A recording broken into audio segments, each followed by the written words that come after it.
Congratulations. You've been offered a remote sales job. You finally made it, right?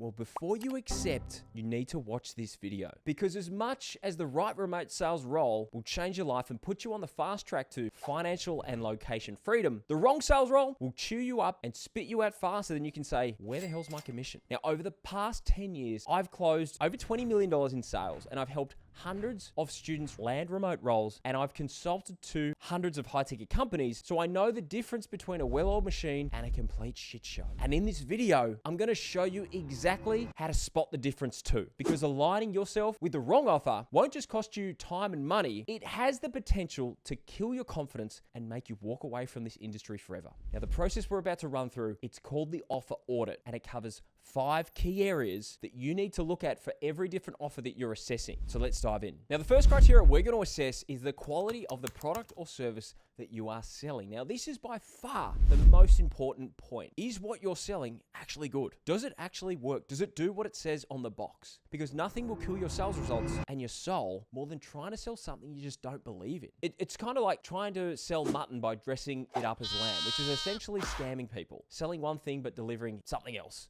And as much as there are great companies out there that do deliver on their promises, there are a lot of charlatans that make big claims and do not deliver. So what you need to look for are real testimonials from real clients, client reviews on sites like Google or Trustpilot, and generally you're seeing video success, video testimonials, and things on YouTube which suggest that there's a lot of success. Now, here's a pro tip. If you wouldn't sell this to your own family, if you wouldn't sell this to a friend, you shouldn't really be selling it to a prospect. The second criteria is marketing, which is the quality and the quantity of the leads that are coming in. Now, here's the reality. You could be the best closer in the world, but you won't sell anything if there are no leads. You can't sell to people who don't exist. Now, some companies have a really great product, but they have terrible marketing. It's like having the best restaurant in town, but hiding it down a dark alley with no sign. No one knows you exist, so no one shows up. Now, depending on the type of industry and what you're selling, there should be at least 250 to 500 new leads coming in every month per appointment setter, and somewhere in the ballpark of 50 to 100 qualified sales appointments being set on the closer's calendar every month. But here's another problem. Some companies run paid marketing, but then do zero internal marketing. So think of your prospect like a golf ball. Paid ads are the driver. They get the ball onto the fairway, or if you like me, into the water. Now, a closing call is like a putter. You're trying to putt the ball into the hole. Sometimes you one putt, sometimes you 2 or 3 putt. But putting only works when the ball is on the green or it's in the general vicinity. Now, this is where internal marketing and appointment setters come in. They need to get the ball from the fairway onto the green with epic marketing and nurture. And this looks like regularly emailing the database, running live webinars and masterclasses, and posting awesome content like this on YouTube, Instagram, and other platforms. Now, what you're doing with this, you're keeping leads engaged and you're building trust, which makes your job as a salesperson so much easier. Criteria number 3 is the compensation plan, which is how this company rewards salespeople. And this is where a lot of reps can get burned, and it can often be the most confusing part of any sales role. Now, some companies have a great product, they generate lots and lots of leads, but they just don't pay very well. Some of them think the product sells itself, so they just don't reward salespeople. Others have very convoluted commissions and bonus structures that require you to do some crazy sales gymnastics every month just to hit your targets. The best comp plans are simple, fair, and actually achievable by real people, not just the 1%. Now, you need to know before you start, what is the base pay or draw if there's any? What is the commission percentage? What do you get paid on sale or collection? Do you get paid when the sale happens or when they collect the cash? Are there any realistic bonuses or accelerators? And the most important thing, what are actual reps on the team earning right now? Now, some red flags that you need to look out for. Overly complicated commission structures, commission-only roles that have no proof of reps who are making money, and no reps are actually hitting the advertised targets, the targets that they've set in the compensation plan. If no one's hitting them, then you should probably think twice, or you should ask a few more questions. Criteria number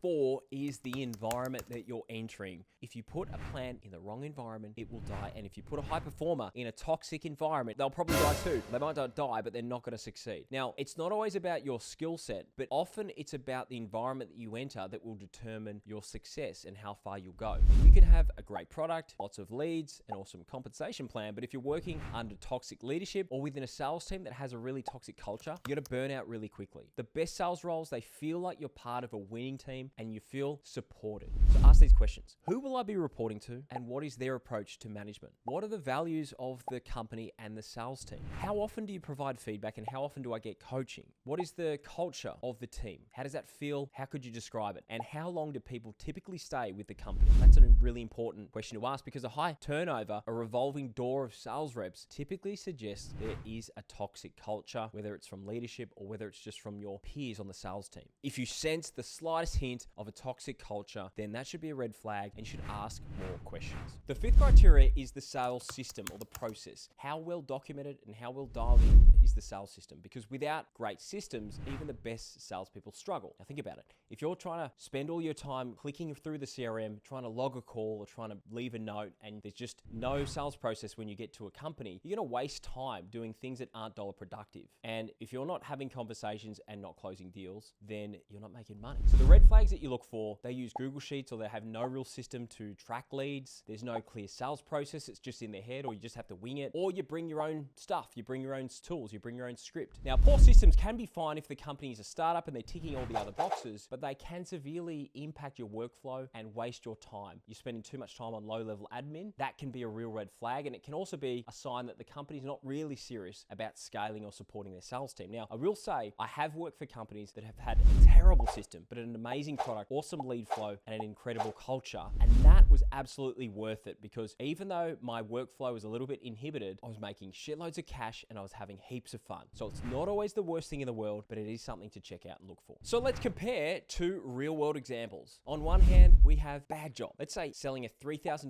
mindset course with a crappy website, no reviews, no testimonials. Referrals are the only source of leads. There's no training, there's a toxic culture, and they use Google Sheets for tracking. That may be a red flag job that even though you landed it, you might want to steer clear or rethink or ask more questions. And on the other hand, you have good job. Proven business coaching with 5-star reviews and video testimonials. You've got warm leads coming from Facebook ads, YouTube, and webinars. You've got a great compensation plan, and you've got reps on the team who are actually succeeding and hitting target, and they have a dialed-in process with a CRM and pipeline management system in place. Now, both of these roles might say remote sales, but only one is going to make you the money and give you the freedom that you really want. A bit of a caveat though, I don't want you to use this video to be overly picky. A scrappy role can be the perfect training ground to build your skills and also to build your CV. It's also much easier to land a great role if you've been working in a similar role. It's easier to sidestep than it is to go upwards. So if you audit a role and it doesn't stack up, but you need reps and experience to land an A-grade role, you should consider taking it. But just know it's not forever, because the longer you stay in a shitty role, the more it's going to eat away at your confidence and the more it may question your decision to get into remote sales. So let's summarize. Before you take that next gig, ask yourself these questions. Is the product something that I would sell myself or I'd sell to my own mother? Do they have consistent and quality leads? Is the compensation plan clear and fair? Will I be actually supported and coached? And is there a great culture? And do they have real systems or chaos? Now, if you can tick all 5, congratulations. You found yourself a winner. And if you want my offer audit checklist, the same ones we give our Remote Sales Institute students when they're choosing their roles, comment audit below in the comments and I'll send it straight to you. And if this video helped you at all, make sure you hit the like button and subscribe, and check the links in the description for more information about how to get in contact. I'll see you next time.